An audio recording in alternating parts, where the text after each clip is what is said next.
This is going to be the Perch coloration that we're doing here. We're going to start out with the Gamakatsu B10S in a size 1. I'm going to be using GSP thread for most of this fly, all of this fly. Okay, we're going to take some Flashabou and a Fire Tiger. I'm just going to put a little bit of a internal flash on this. We're going to start out and we'll lay our base down. We want to stop right at the point and take that flash, and I've probably got about 6 or 8 strands, and I'm going to fold that over. I'm just going to wrap over the top of that. I'm just going to kind of taper this out here. Just run my scissors back down it a little bit, and you can trim this to length a little bit later if you need to, but I know our general length of this fly. We're going to take some chartreuse bucktail. We'll take about a pencil's worth, a little bit less. We'll just go ahead and clean that out. Get all those small fibers out of there. And we want this to be just a little bit short of that flash, and we want it to be curved around this. So I'm just going to take this, and I'm going to know my length, and I'll go ahead and trim that off after I've measured it. I'm going to go ahead and take my GSP and give it a little bit of a spin, cord it up just a little bit. I'm going to kind of just finger work that around the shank. Give it a couple loose wraps and then a couple tight wraps, and go through those butt sections there.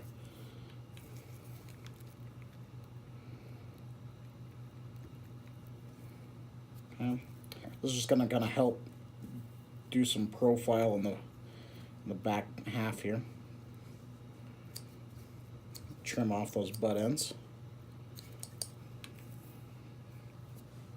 We're going to take some olive Whiting Farms American Rooster saddle. I'm going to put those in on each side. We're going to splay them outward against their natural bend so that they're coming away from the shank of the fly. So dull side or concave side out, convex side in. Go ahead and give those a tie-in. Okay, we want those to be nice and straight on there. That's going to kick and move in the water. We're going to take a barred yellow, a grizzly yellow saddle hackle from an American Rooster on whiting. And we're going to do them in the opposite direction. I'm going to kind of curve them in a little bit. I want those to be right on top of those olive saddle hackle. And I've cut them to where they're a little bit shorter than that olive, so that you get a little bit of that gradation in there. That grizzly blends in with that olive and gives you a real nice coloration on there. And these don't have to be perfect, we just want them to be close. I do tie a little bit over the top of that feather on this one. Okay, so when that gets wet, you get a nice coloration of the yellow and the olive blending together.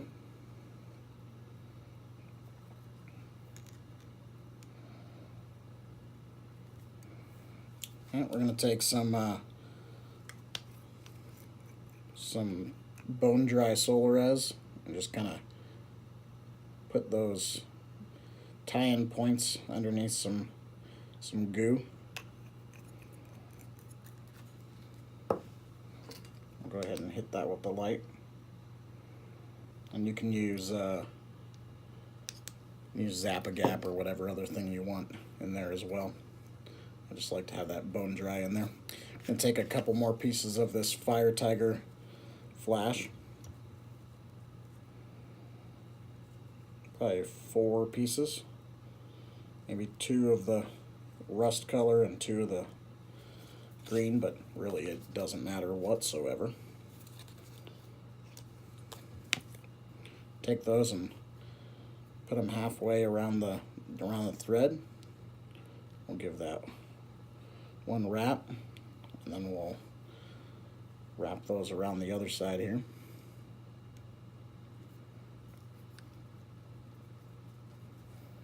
Good. We'll go ahead and give a half hitch, and tie in our next one, which is polar reflector flash in a yellow.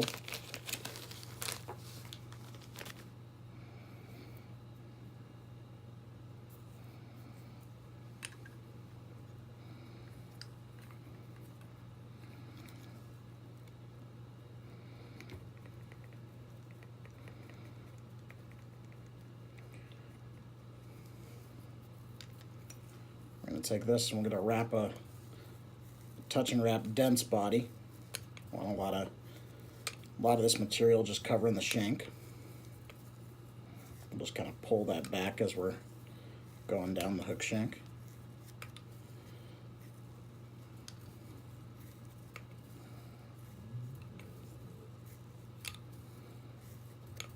And stop a little bit short of the eye. Cut that off.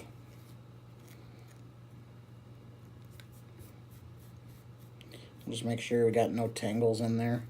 If you want to comb it out, you can.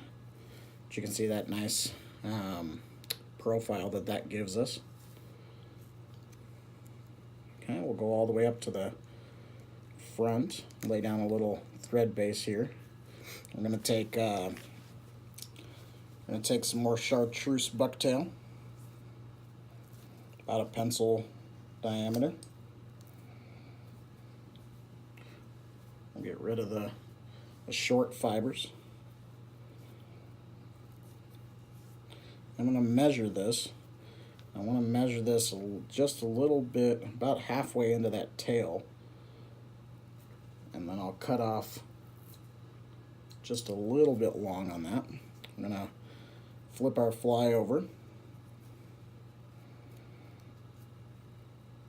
I'm going to tie in just a little bit on these butt ends here.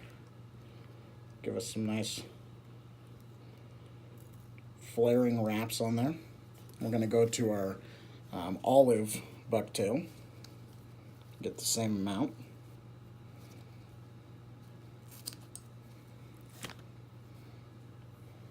Clean out the fibers, short fibers on here. And the same thing, I'm gonna measure this as well, about halfway into that tail there. I'm gonna take that and I'm gonna tie it in facing forward again, and I'm gonna give a couple nice tight wraps on here.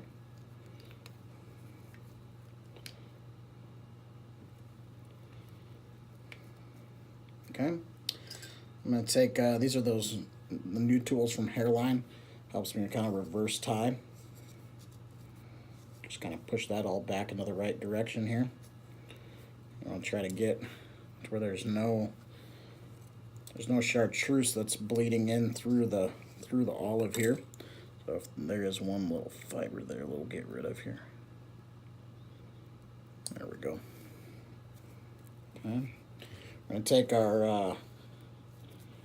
take our bobbin, and we'll take our GSP and go through the back here.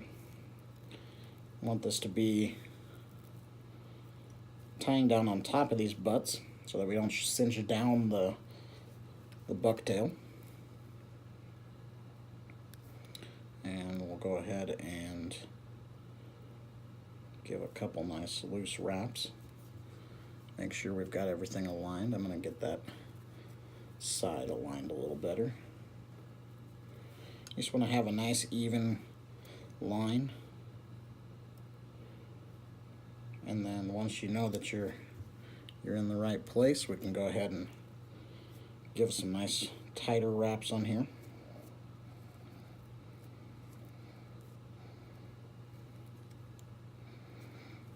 And we'll go ahead and give a couple whip finishes.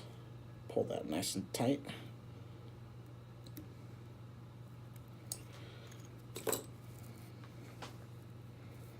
And kind of massage that into place wherever we need to.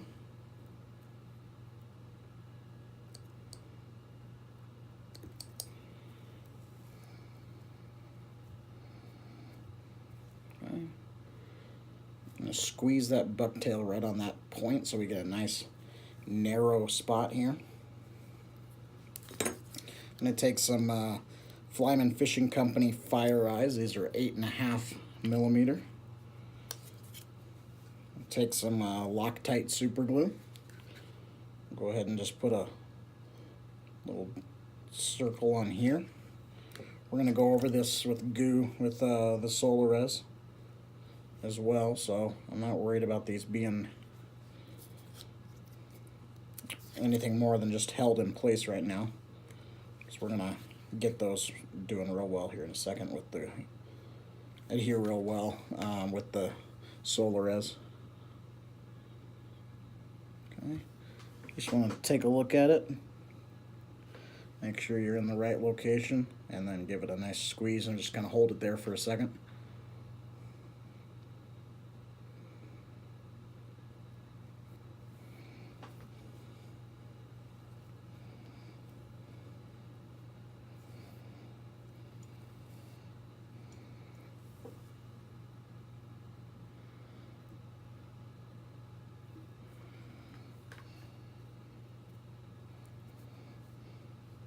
Okay, go ahead and take our Solarez. This is the thin. Start with the bottom here. And all I'm going to do is just kind of go over those thread wraps right now. We're just making a base. A little bit back into that. About even with the back of the eye. And you can pull this to whatever profile that you want this to be, and I'm going to want it right about there. Whatever you finish with, it's going to stick. Okay, go ahead and hit the top here. I'm going to fill in some of that gap with that Solarez between the eyes.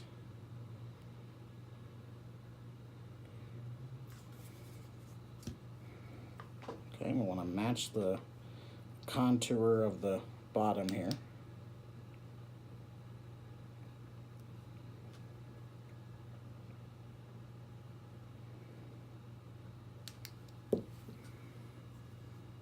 Okay, and then once we're happy with that, we can go ahead and take our Solarez and just go over the top of the eyes and connect that through.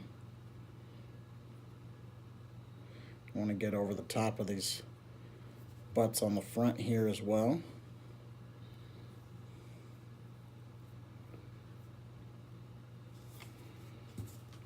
And then once you're happy with where that's at, go ahead and hit it.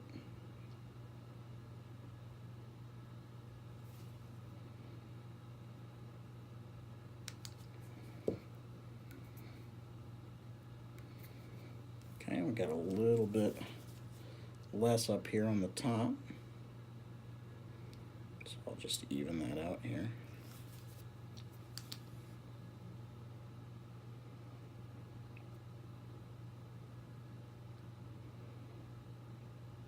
And what we're looking for is just to look like a bait fish head on top of here, and just a little bit of almost an arrow type of look to it, so that it cuts through the water, and this is going to have a little bit of a side-to-side motion to it. I think the best hits I've had on it are when it's after I strip it and it's fluttering down and kind of just suspended there. I think that's the most productive time of when to fish this. It's not when you're stripping the fly, it's when it's suspended or after the strip and you let it settle or rest. I'm going to take some bone dry here, and we're just going to go over the top of this. This will just kind of even out any low spots that we have. We'll just kind of keep that rotating until we're ready with the torch, and we'll hit it.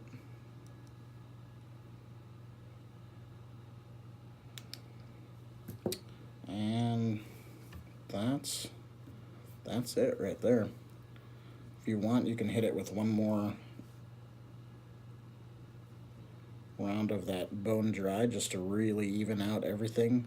No ripples or dimples on there.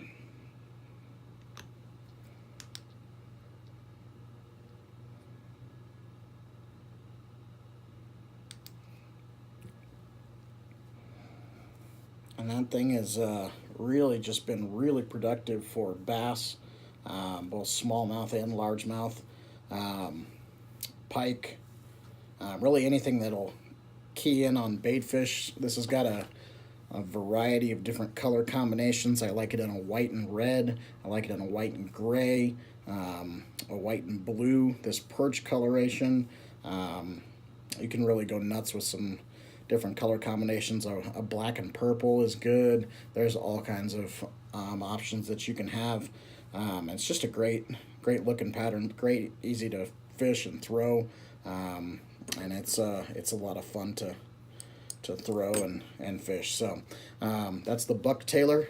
Tie some up. If I can help in any way, find me on RockyMountainFlyDesign.com, or on Instagram or Facebook. Thanks to Whiting Farms, Regal, Vise. Appreciate all you do, and thanks for tuning in.